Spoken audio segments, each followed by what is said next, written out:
had happened when a German test pilot sat in the cockpit of a captured American P-47. Thunderbolt would change everything he thought he knew about air combat, engineering, and the future of the war. For 90 minutes on November 10, 1943, Hans Werner Lerche flew the enemy's plane and discovered a truth so devastating that his own commanders would refuse to believe it. A truth that predicted the collapse of the Luftwaffe 18 months before it happened. A truth that revealed why Germany was already losing a war they thought they were winning. This is the story of the test flight that changed everything, the report that was ignored, and the prophecy that came true in blood and fire over the skies of Europe. What Lerche discovered that cold afternoon wasn't just about one aircraft. It was about two completely different philosophies of war, and only one of them could survive total industrial conflict. The afternoon air hung cold and still over Rechlin, Germany's primary Luftwaffe aircraft testing facility. Hans Werner Lerche, chief test pilot, walked across the tarmac toward a Republic P-47 Thunderbolt that had been captured 2 weeks earlier. The aircraft sat there like an insult to German engineering sensibilities. Grotesquely fat, ungainly, a flying milk bottle, as German pilots had nicknamed it, Lerche had read the intelligence briefings. American aircraft were crude, mass-produced machines built by a nation more skilled at making refrigerators than fighters. The P-47 was supposedly the perfect example. Heavy, unsophisticated, relying on brute force rather than elegant engineering. German fighters like the Messerschmitt 109 and Focke-Wulf 190 were precision instruments. The P-47 was a sledgehammer, or so the briefing said. But Lerche was about to discover that everything the briefing said was catastrophically wrong. The Americans hadn't built a crude aircraft. They had built something far more dangerous, a practical one. An aircraft designed not for aces but for armies, not for breaking records, but for breaking enemies through sheer overwhelming numbers and relentless operational availability. Within 90 minutes, Lerche would sit at his desk and write a report that would be filed and ignored. But history would prove him right. Germany was building fighters for individual excellence. America was building fighters for industrial war. And in total war, that difference would prove decisive. Hans Werner Lerche had been flying since childhood. Born in 1916 in Breslau, he had started with gliders in the early 1930s, working his way up through sheer determination despite his family's limited means.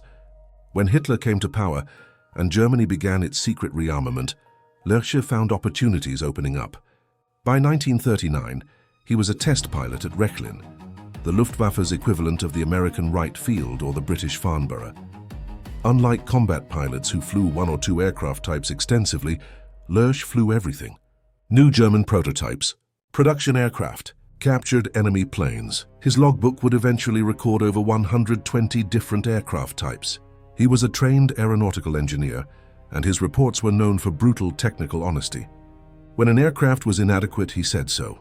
When an enemy design was superior, he documented it. This honesty had made him some enemies among Nazi officials who preferred optimistic assessments to accurate ones. But his expertise was too valuable to dismiss. If Hans Werner Lerche said an aircraft was good or bad, people listened, even if they didn't always like what they heard. The P-47 Thunderbolt sitting on the Rechlin tarmac had an interesting story. Its pilot, Lieutenant William E. Roach of the 358th Fighter Squadron, 355th Fighter Group, had gotten lost in bad weather during an escort mission on November 7, 1943. His entire flight had become desperately low on fuel. The flight leader crash-landed on a beach. Another pilot bailed out over the North Sea. Only one made it back to England, barely. Roach had spotted what he thought was an airfield in southern England. He landed safely, followed a ground vehicle to a parking area and shut down his engine. Only then did he realize the horrible truth. He wasn't in England. He was at a Luftwaffe base in Caen-Carpiquet, France. German soldiers approached with weapons drawn. Roach was now a prisoner of war. His aircraft, nicknamed Beetle, was now German property. The Luftwaffe had moved quickly. Allied fighters prowled the skies, strafing any valuable target. Beetle was flown inland to Rechlin before American or British fighters could destroy it. Now it sat waiting for evaluation, painted in Luftwaffe camouflage with the code T9 plus FK, the marking of the famous Circus Rosarius demonstration unit. Lerche had heard the dismissive comments from other pilots, The P-47 was a joke. Too heavy, too big, too American. It represented everything wrong with American design philosophy. Crude, unrefined, relying on massive engines to compensate for poor aerodynamics. But Lerche had learned not to trust first impressions. He had flown enough captured Allied aircraft to know that British and American engineers were highly competent.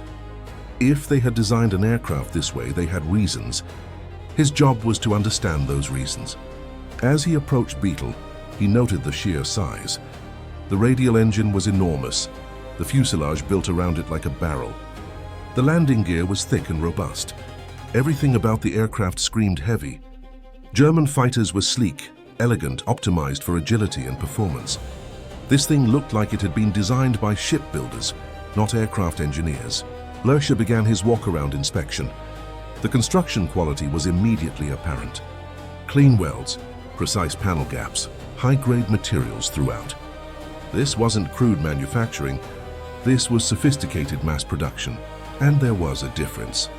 The aircraft had been built to tolerances that German factories, increasingly stretched thin by the war, were struggling to maintain. Lerche climbed into the cockpit and immediately understood why German pilots had been complaining. The cockpit was huge, absolutely enormous compared to the cramped confines of a Bf-109. A German pilot accustomed to his aircraft fitting like a tight glove would feel lost in all this space. But as Lerche settled into the seat, he realized something. This wasn't a flaw. This was deliberate design. In a Bf-109, Lerche had to crouch to avoid continually banging his head on the canopy. The cockpit was so tight that instrument access was difficult and long missions were physically exhausting. German engineering philosophy prioritized performance. If pilot comfort suffered, that was acceptable. The P-47 cockpit was comfortable. Not just adequate, but genuinely comfortable. The seat was well padded. There was room to move, to stretch, to adjust position during long flights. The canopy was high and clear, providing excellent visibility. Everything was within easy reach without straining. Lerche began examining the instruments and controls. Here was something remarkable. The instrument panel used color coding. Red and green sections marked acceptable operating ranges for the engine. A pilot could monitor engine status at a glance, without reading the actual numbers. Then Lerche understood why. According to intelligence reports, American fighter units included pilots from multiple countries. Free French, Polish, even some pilots who barely spoke English. The color coding meant that a pilot who couldn't read English could still operate the aircraft safely. Green meant good. Red meant danger. Universal and intuitive. It was brilliant. Not from a pure engineering standpoint, but from an operational standpoint. German instruments required precise understanding of specifications and limits. The P-47 was designed so that a pilot with minimal training could operate it safely. This wasn't crude engineering. This was inclusive engineering design that acknowledged human factors. Lerche continued his inspection. The control layout was logical and well organized. The throttle, mixture control, and propeller pitch were all grouped together on the left side. The fuel system controls were clearly labeled. Everything was designed for ease of use. German fighters were designed for expert pilots. The Bf-109 was notoriously difficult to handle on takeoff and landing. With a narrow landing gear that made ground loops common, it took skill to master. The Luftwaffe accepted this because their training program produced skilled pilots. But Lerche knew that by late 1943, the Luftwaffe's training program was collapsing. Fuel shortages meant new pilots received minimal flight time before being thrown into combat. The elaborate training that had produced expert pilots in 1939 and 1940 no longer existed. Germany needed aircraft that novice pilots could fly safely, but they were still building aircraft for aces. Lerche went through the pre-flight checklist. The manual was clear and comprehensive, with step-by-step procedures. German manuals assumed pilot expertise. American manuals assumed pilot ignorance and explained everything in detail. He started the engine. The Pratt & Whitney R2800 Double Wasp roared to life with a distinctive sound. And then Lerche noticed something that would become a recurring theme in his evaluation. The engine ran smoothly, beautifully smoothly. He had flown enough American aircraft to recognize this pattern. American engines were consistently smooth and reliable. German engines, particularly late in the war, were increasingly temperamental. Manufacturing quality varied between factories. Replacement parts didn't always fit properly. Engines that ran perfectly when new developed problems after minimal use. The R2800 idled like it could run forever. No vibration, no rough spots, no concerning sounds. Just smooth, powerful operation. This was mass production at a level Germany couldn't match. Building one perfect engine in a laboratory was one thing. Building thousands of consistently reliable engines was something else entirely. Lerche received clearance and taxied toward the runway. Here was another revelation. The P-47's landing gear was broad and robust. The tailwheel locked into place, keeping the aircraft tracking straight. Taxiing was easy. Visibility was good, and the aircraft felt stable. In a Bf-109, ground handling was a constant challenge. The narrow landing gear made the aircraft unstable. Visibility over the nose was poor. Inexperienced pilots frequently ground-looped during taxi or landing, damaging the aircraft even without enemy action. The Luftwaffe accepted these characteristics as the price of high performance. The P-47 was designed to be operated from rough forward airfields by pilots of varying skill levels. The robust landing gear could absorb hard landings. The good ground handling meant fewer accidents. In his memoir, Lerche would later write about forgetting to lock the tailwheel once and nearly ground looping, but catching it just in time. The fact that he could catch it, that the aircraft was forgiving enough to save, would have been impossible in a Bf-109. Lerche lined up on the runway and advanced the throttle. The acceleration was impressive. The massive engine pushed the heavy fighter forward with authority. The takeoff run was longer than a German fighter, but not excessively so. The aircraft lifted off smoothly, and Lerche retracted the landing gear. Climbing to altitude, Lerche tested handling characteristics. The P-47 was not agile in the German sense. It didn't turn tightly. It didn't have the instantaneous response of a Bf-109 or FW-190, but it was stable, predictable, solid. Lerche experimented with the flaps at safe altitude. As he would note in his memoir, the hydraulic system worked smoothly. Everything functioned as designed.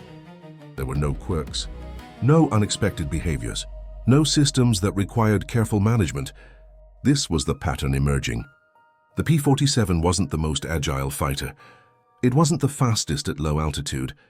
It didn't excel in traditional dogfighting, but it was competent in all areas, reliable in all systems and forgiving of pilot errors. German fighters were temperamental thoroughbreds. The P-47 was a workhorse. And Lerche was beginning to understand that in industrial warfare, workhorses won. At altitude, Lerche tested performance. Above 15,000 feet, the P-47's turbo supercharger came into its element. The aircraft accelerated smoothly and maintained power where German fighters were gasping in the thin air. The dive performance was impressive. The roll rate was excellent for an aircraft this size. Lerche flew for about 90 minutes, putting the Thunderbolt through various maneuvers.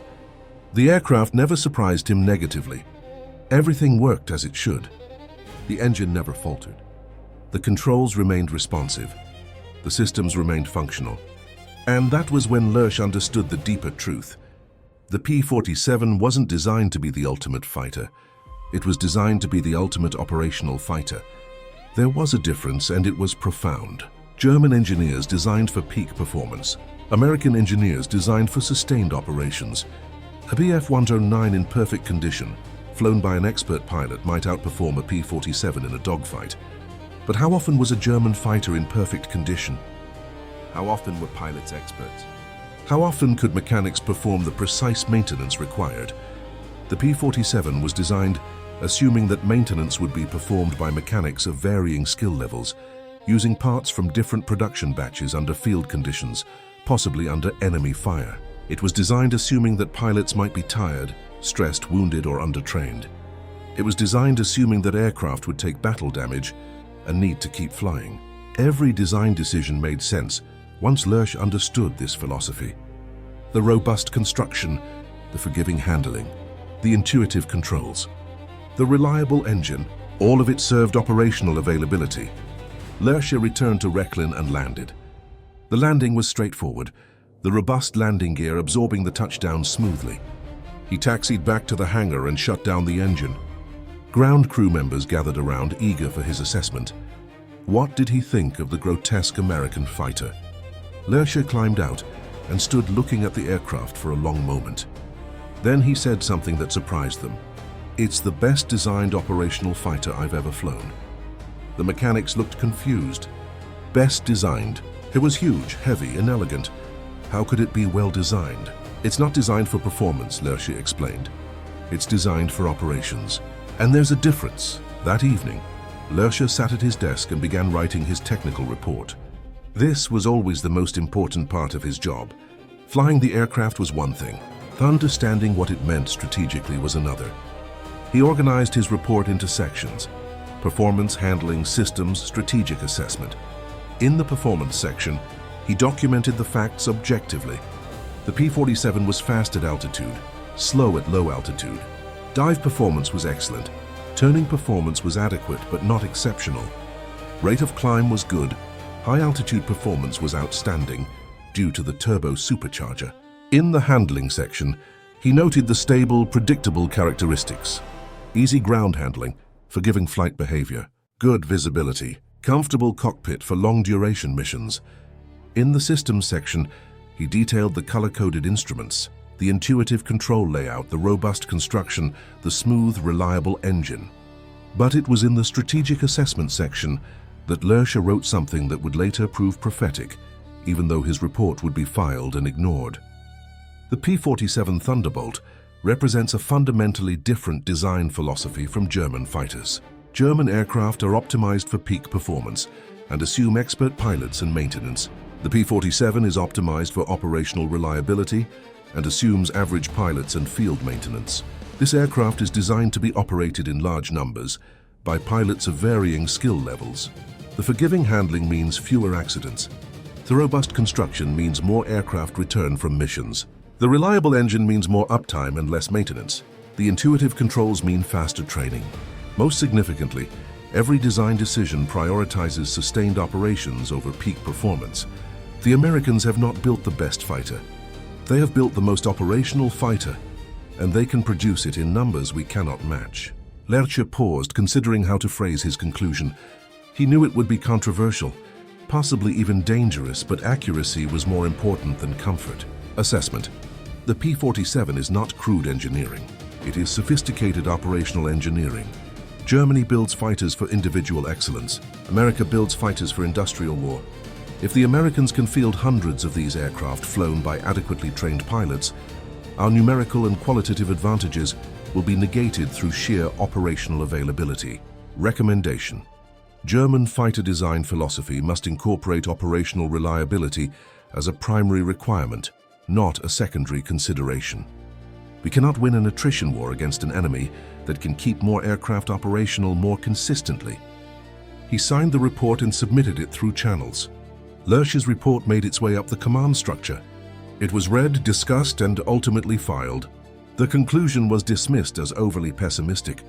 The P-47 was still a crude American design. German fighters were superior. End of discussion. But Lerche's predictions began coming true almost immediately. By early 1944, P-47 Thunderbolts appeared over Germany in massive numbers. They escorted American bomber formations deep into the Reich, and they kept coming. Day after day, mission after mission. German fighters intercepted them and sometimes shot them down. But the next day there were more P-47s, always more. Luftwaffe pilots reported frustration. They would damage P-47s that should have been destroyed, only to watch them fly home. They would shoot down American pilots one day and encounter different American pilots in new P-47s the next day. The supply seemed endless. Meanwhile, German fighter production was struggling. Allied bombing disrupted factories. Material shortages forced compromises. Quality control suffered, as experienced workers were drafted and replaced by forced labor. Aircraft that should have been reliable developed problems. Engines failed prematurely. Systems malfunctioned. The operational availability gap widened. The Luftwaffe might have more aircraft on paper, but fewer were actually flying on any given day. American units maintained higher operational readiness because their aircraft were designed for it. Lerche continued his work at Rechlin, flying more captured aircraft and writing more reports. He flew a captured P-51 Mustang and was impressed by its combination of range and performance. He flew Spitfires, Hurricanes, Soviet fighters. Each evaluation reinforced the same conclusion. Allied aircraft prioritized operational reliability. The P-47 Beetle that Lerche had flown eventually went to Circus Rosarius, a special Luftwaffe demonstration unit. This unit traveled to frontline fighter bases with captured Allied aircraft, showing German pilots what they were facing and how to fight them. Ironically, this meant that German pilots got extensive briefings on the strengths and weaknesses of the P-47, but their own aircraft weren't being redesigned to match its operational advantages. The war ground on. By late 1944, the Luftwaffe was in collapse, not because German pilots lacked courage or skill, but because the industrial base couldn't sustain operations. Aircraft sat grounded for lack of fuel. New pilots received minimal training because fuel for training flights wasn't available. Replacement parts were scarce. Everything that Lerche had identified as the American advantage, operational sustainability, was absent from the German war effort. Hans Werner Lerche survived the war. His skill as a test pilot and his careful flying meant he never crashed or seriously damaged an aircraft throughout his entire career. This was an extraordinary record, particularly given that he had flown over 120 different types. Many of them captured enemy aircraft without manuals or prior familiarization. After Germany's surrender, Lerche was interrogated by Allied technical intelligence officers. They were fascinated by his experiences flying captured Allied aircraft. They found his reports in German files and asked him about his assessments. "You concluded that American aircraft were superior, not in performance but in operational design," an American officer said. "That's an unusual assessment." Lerche nodded. "It was the most important assessment. Your pilots weren't necessarily better than ours. Your aircraft weren't necessarily faster or more maneuverable, but you could keep more aircraft flying more consistently. You could train more pilots. You could sustain operations that we couldn't sustain." Was this apparent when you flew the P-47? Immediately. Every design decision made sense once I understood the philosophy. You weren't building for dogfighting supremacy. You were building for sustained operations. The comfortable cockpit meant pilots could fly 8-hour missions. The forgiving handling meant fewer accidents. The reliable engine meant less maintenance downtime. The robust construction meant battle-damaged aircraft returned home. Did German leadership understand this? Lerche laughed bitterly. My report was filed. The assessment was that I had been demoralized by flying the enemy aircraft and had lost my objectivity. German engineering was superior. American engineering was crude. That was the official position, and any evidence to the contrary was dismissed. If Germany had adopted American design philosophy, would it have made a difference? Lerche considered the question carefully. By 1943, probably not. Germany's industrial base couldn't match American or Soviet production, regardless of design philosophy. But if we had prioritized operational reliability from the beginning, our fighters would have been more effective throughout the war. We lost many aircraft to accidents, mechanical failures, and maintenance issues that better design could have prevented. The interrogation revealed a pattern. Lerche wasn't the only German engineer who had recognized Allied engineering advantages. Many had written reports. Many had made recommendations. All had been ignored because the conclusions contradicted Nazi ideology about German superiority. The final production numbers told the story. The United States produced over 15,600 P-47 Thunderbolts during the war. At peak production, one Thunderbolt rolled off the assembly line every hour. Germany produced about 36,000 single-engine fighters, total across all types during the entire war, and German production was constantly disrupted by bombing. More importantly, American aircraft maintained higher operational readiness rates. A unit with 100 P-47s might have 85 or 90 available for operations on any given day. A German unit with 100 fighters might have 60 or 70 available, with the rest grounded for maintenance, lack of parts, or fuel shortages. The multiplication was devastating. More aircraft produced times higher availability rates, times better sustainability, equaled overwhelming numerical superiority at the point of contact. In his later years, Lerche wrote his memoir, Luftwaffe test pilot, flying captured Allied aircraft of World War II. The book provided detailed accounts of his experiences flying everything from B-17 bombers to P-51 fighters. His assessment of the P-47 included detailed technical observations and his famous quote about the comfortable cockpit compared to the cramped Bf-109. What makes Lerche's story important isn't just that he flew captured aircraft. Many pilots on both sides did that. What makes it important is that he understood what he was seeing. As a trained engineer and experienced test pilot, he could evaluate not just whether an aircraft was good or bad, but why it was designed that way and what that revealed about industrial philosophy. The P-47 Beetle that Lerche flew in November 1943 represented more than just one captured fighter. It represented a completely different approach to warfare. Germany approached World War II as if it were still World War I, where individual excellence and superior technology could win battles. America approached it as industrial war, where sustained operations and overwhelming numbers would win campaigns. German fighters were magnificent machines when they worked perfectly. The Bf-109 and FW-190 were genuinely excellent aircraft, but when they worked perfectly, became increasingly rare. Manufacturing quality declined. Maintenance became difficult. Parts became scarce. Fuel became unavailable. The P-47, by contrast, kept flying.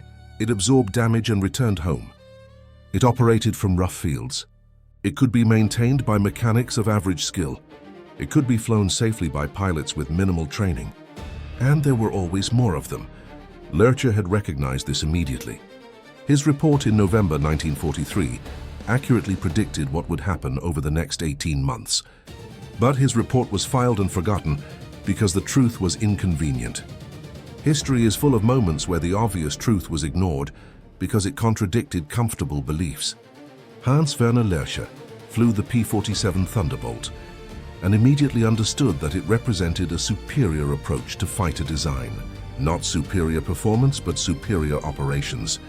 His reward was to be ignored and to watch his predictions come true as the Luftwaffe was ground down by an enemy that could simply keep more aircraft flying more consistently. The lesson is timeless. In sustained conflict, reliability beats peak performance, operational availability beats maximum capability, and design philosophy matters more than individual excellence. The P-47 wasn't the best fighter of World War II, but it might have been the best designed fighter, because it was designed not for air shows or test flights or record breaking. It was designed for war. And in war, the side that can keep fighting longest usually wins.